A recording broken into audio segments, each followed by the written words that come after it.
5, 4, 3, 2, 1.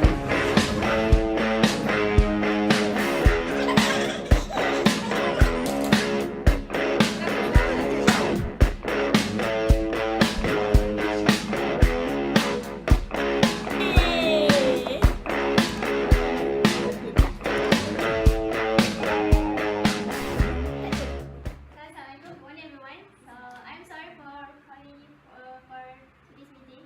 So basically, we are asked to basically revise that again our dividend policy for our company. So basically, we'll start over again. So I'll just start with briefing you guys with the definition of the dividend itself. So basically, dividend is basically a regular distribution of earnings. It's basically a payment made to shareholders from a firm's earnings. So, and then there will be also a dividend policy, which is it's a way on how the dividend will be distributed.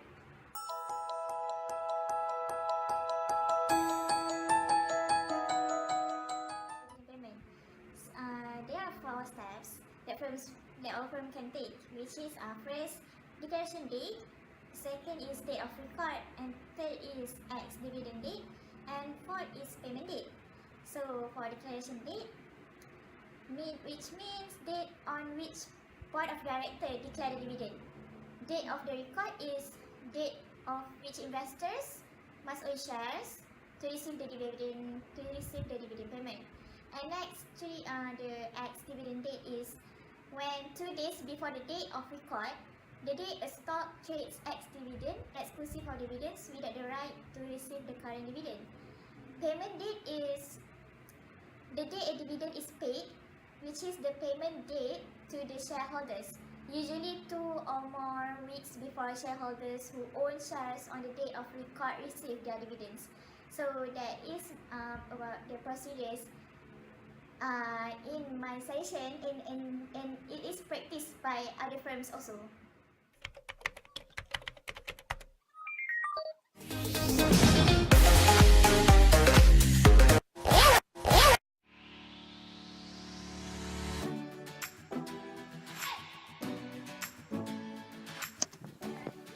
Next, we will talk about residual theory of dividends. Dividend payments should be viewed as residual.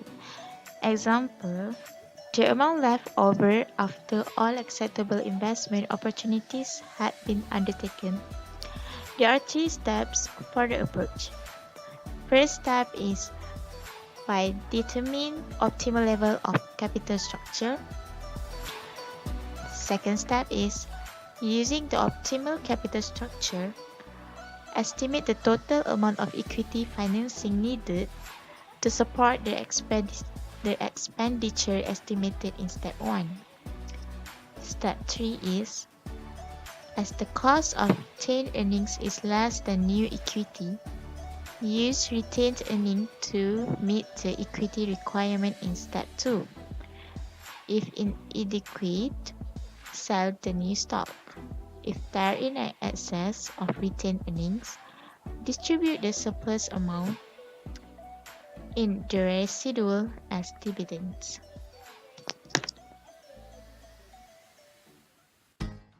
Next, the factors affecting dividend policy. There are 6 factors that affect firms' decision in establishing a dividend policy. The first one is legal constraints. Most companies must follow state regulations such as net profit rules, the capital impairment rule, and insolvency rule.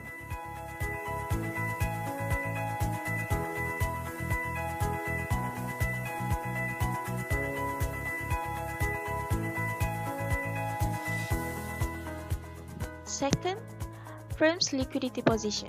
The firm might not be able to give dividend if the earnings is not sufficient in cash. So in this case, the firm will declare stock dividend instead of cash dividend.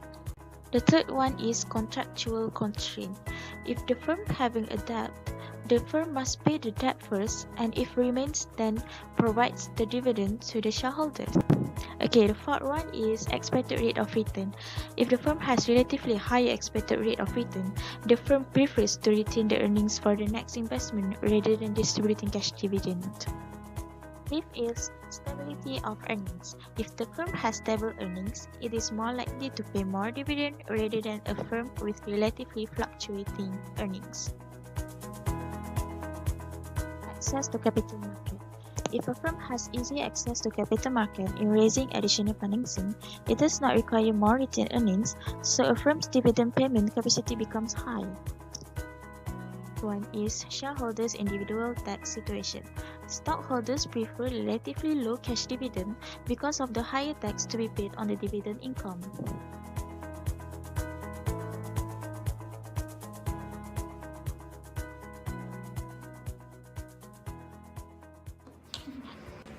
So basically there are three types of dividend policies, which is the first one is constant payout ratio policy.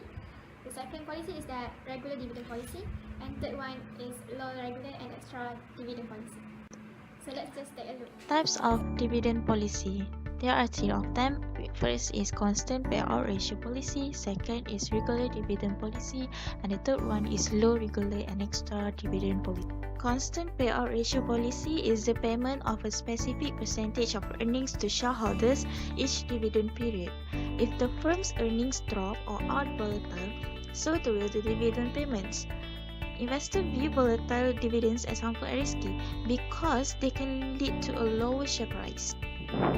Second one is regular dividend policy. Based on the payment of fixed ringgit of dividend each period, it provides shareholders with positive information indicating that the firm is doing well and it minimizes uncertainty.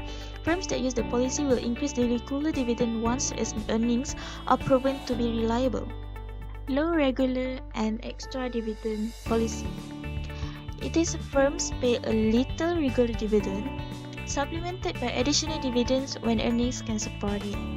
When earnings are higher than normal, the firm will pay this additional dividend extra dividend without the obligation to maintain it during the subsequent periods. This type of policy is often used by firms whose sales and earnings are susceptible to swings in the business cycle. Oh, before I forget, there are other forms of dividend that basically we need to take a look lah.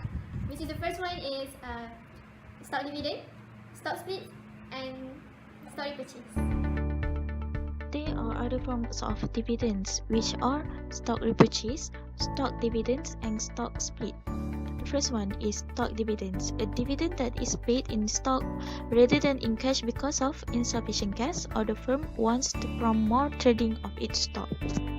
The advantages and disadvantages of this dividend are shown as below.